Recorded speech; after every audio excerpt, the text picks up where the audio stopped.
Every once in a while, we have some good news. The good news is this bill is dead. Now, my views on this bill have not been ambiguous. At the last press conference we had here, I described it as, quote, a steaming pile of crap.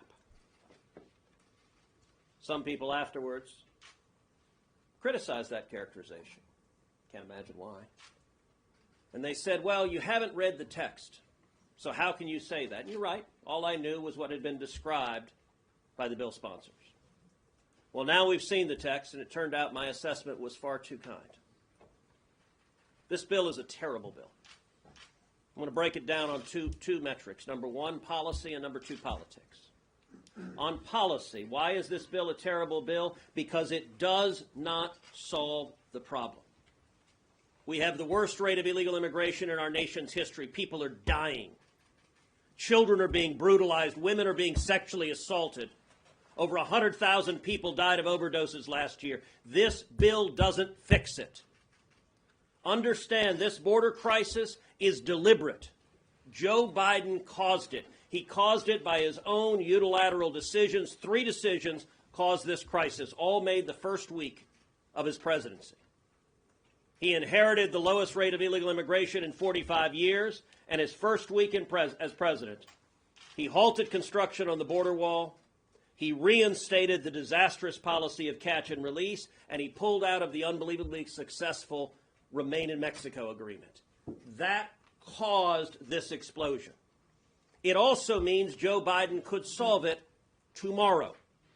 How would he solve it tomorrow? By reversing those 3 decisions, and you would get, once again, a secure border. Joe Biden doesn't want to secure the border. Kamala Harris doesn't want to secure the border. Chuck Schumer doesn't want to secure the border. And this bill was designed not to secure the border.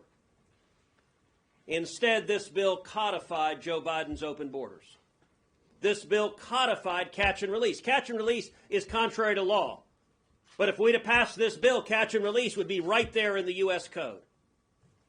This bill normalized 5,000 illegal immigrants a day. 5,000 illegal immigrants a day works out to roughly 1.8 million a year.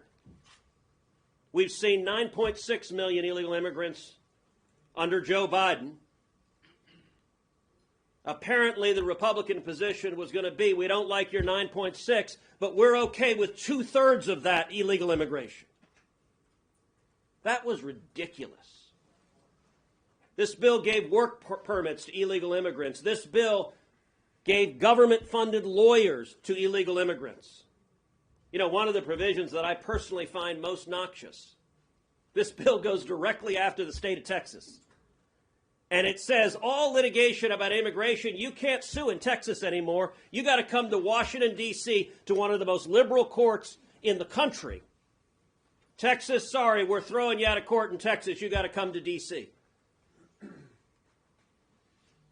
As I observed on X last night, one sane Republican would side with Joe Biden over the state of Texas in this battle to secure the border. That's what this bill did.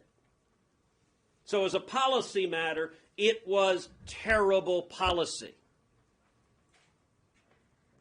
And as a matter of politics, it was even dumber.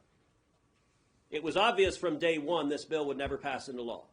Speaker of the House said it was dead on arrival. House leadership all said it has 0 chance of passage.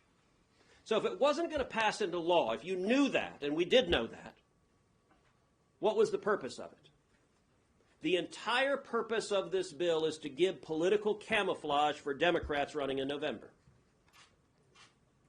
The objective of this bill was, number one, to do nothing, so to do 0 to secure the border, but to let every Democrat running for office say, gosh, I wanted to secure the border, but those mean Republicans wouldn't let us. This is all about talking points to deceive the voters. We're already seeing Democrat candidates across the country repeating that. I was ready to secure the border, but the Republicans didn't. It's an utter lie. Remember again, Joe Biden can secure the border any day he wants. He doesn't want to. And by the way, we could have passed legislation that every one of us would have supported. H.R. 2 that passed the House of Representatives. I've introduced H.R. 2 in the Senate. Chuck Schumer wants a bill that I'll vote for Ukraine aid on it. Give me Ukraine aid and H.R. 2, and I'll vote for that. Because that actually would secure the border. And what did Chuck Schumer say at the outset? Nope. H.R. 2 is off the table. Why? Because the Democrats do not want to secure the border. They want this invasion, and the Americans who are dying as a result, they're willing to look the other way.